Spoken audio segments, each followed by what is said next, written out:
Good evening, everyone. It's Saturday, March 21st. I'm Simon Forrester, and this is Real News. The CDC recommends no gatherings of more than 50. The EU bans travel. France on lockdown. Major U.S. companies retool to manufacture medical supplies. Hawaii's governor orders a 2-week quarantine. But for the first time since the outbreak began, China reports 0 local infections. Are we blowing this out of proportion, overreacting?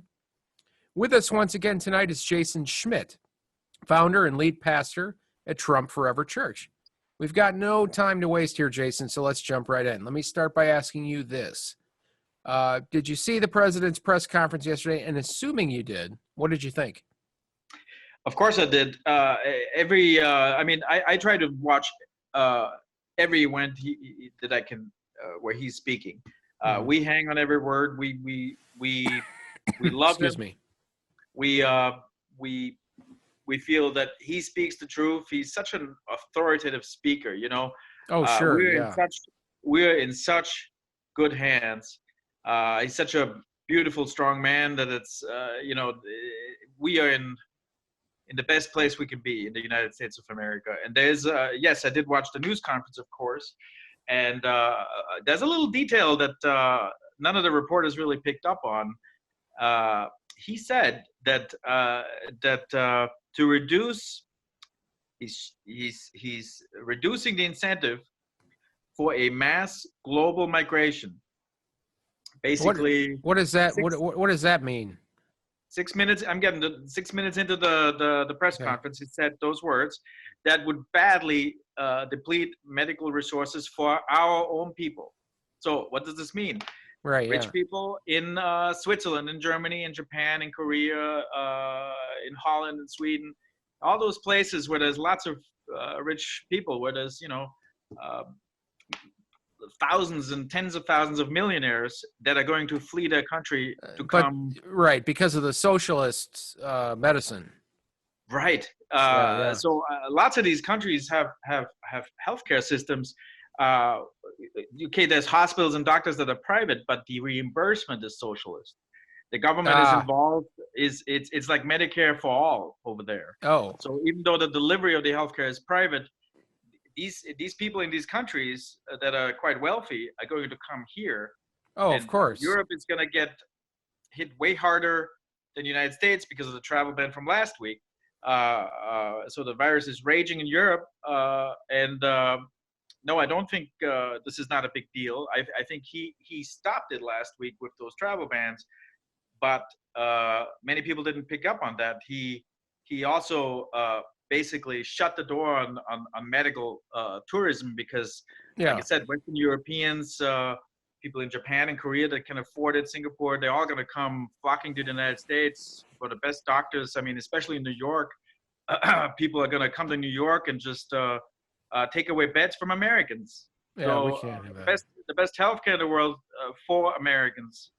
America first. Sure. And now, let me ask you this, though. What about, since you saw it, what about the Democratic governors that the president had so much to say about? What? Oh, God.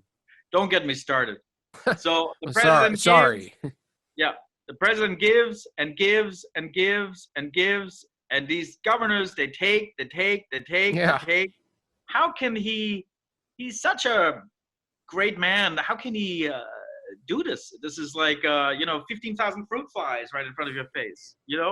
They should have planned this. They should have had the mathematical modeling for this outbreak. Right. The hospital should have planned for this. It's not his job. It's not the federal government's job to do this. They should have had stockpiles for the supplies. So he gives, and they're not even nice to him. Be nice. That's the only thing he wants. They don't give him the respect. There's states like Michigan where that woman is running, is in charge of the state, that woman governor. Awful. Awful. Yeah. Awful is right. You bow your head, you ask for stuff, you get it, and then you want more? Make up your mind. My God. This man is very patient. Yeah, it doesn't add up. It doesn't add up. And if I was him, Michigan wouldn't get Jack, SHIT. All those supplies go to governors that are nice. Sure. You know, Washington State go, something. I'm not going to say it on the air, but my God, Thank you. this man's patience is never ending. He has such patience with these lowlifes, ungrades, insubordinates. This is not how democracy is supposed to work. Well, This is not how it's it's supposed to this work. a little kindness goes a long way. Absolutely. Yeah. I mean, we are in a crisis. He's on top of it. We have nothing to worry about. He gives, he gives, he gives, he gives. A little thank you, you think? Well, certainly, you don't want to preface a request for assistance with some kind of insult. Yeah. And then, I mean, of course, the projections are ridiculous. I mean, they keep. I think some of the Democratic governors want to embarrass him in some way, so they come up with these ridiculous numbers, like we're gonna need thousands of ventilators in New York. It's all political. It's still political. Right. They brought it up. They didn't know this was gonna be like this. So now that it is a serious threat, so now they want to make it seem like that he can't come up with the supplies, but he's a businessman. He will not just give you 10,000 ventilators if you don't need them. So he's good with numbers, It's a lot of smoke and mirror, a lot of smoke and mirrors, a lot of distractions, and he's just focusing on the business side of it, the bottom line, how we make this work. Yes. The practical standpoint. Yeah, I totally agree. I mean, as serious as this is, I think if you believe in Trump, and I do 100%, sure, 110%, there's still nothing to worry about. Don't listen to these governors. It's also they're stealing his airtime when the whole world should be focusing on him and his strength. And his beautiful, strong message to America and his taking control of the situation is stolen by all these governors talking and yapping and demanding.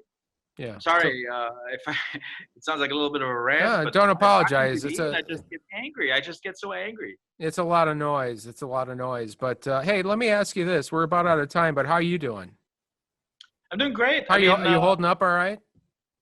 Yeah, no problem. I mean, you're still healthy and everything? I have a little bit of a cough, but this is the funny thing is even while this virus is going around, there's still a lot of people that just have a regular cough. Oh, sure, yeah. There's no need for a test. There's no need to go to the hospital. It's just you have a cough. You don't need a test. You can stay at home, wait it out, or do whatever.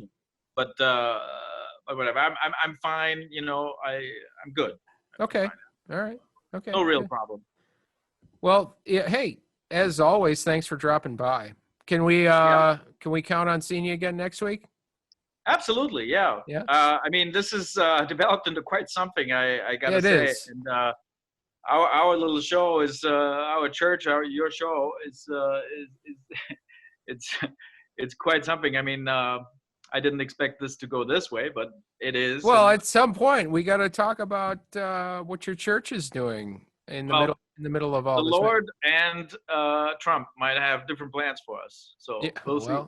Well, let's talk about what you're doing on the church side soon. But thanks for coming by again, and whenever we get to it, is fine with me. But thanks for putting it all in perspective as always, and giving us the calm, cool, lucid view that I think we all really need right now. It's much appreciated, not just by me, but my pleasure. But by the entire viewing audience. So thanks for coming by, and to all of you out there watching tonight, we'll see you next time on Real News. Thanks, Jason. Thank you.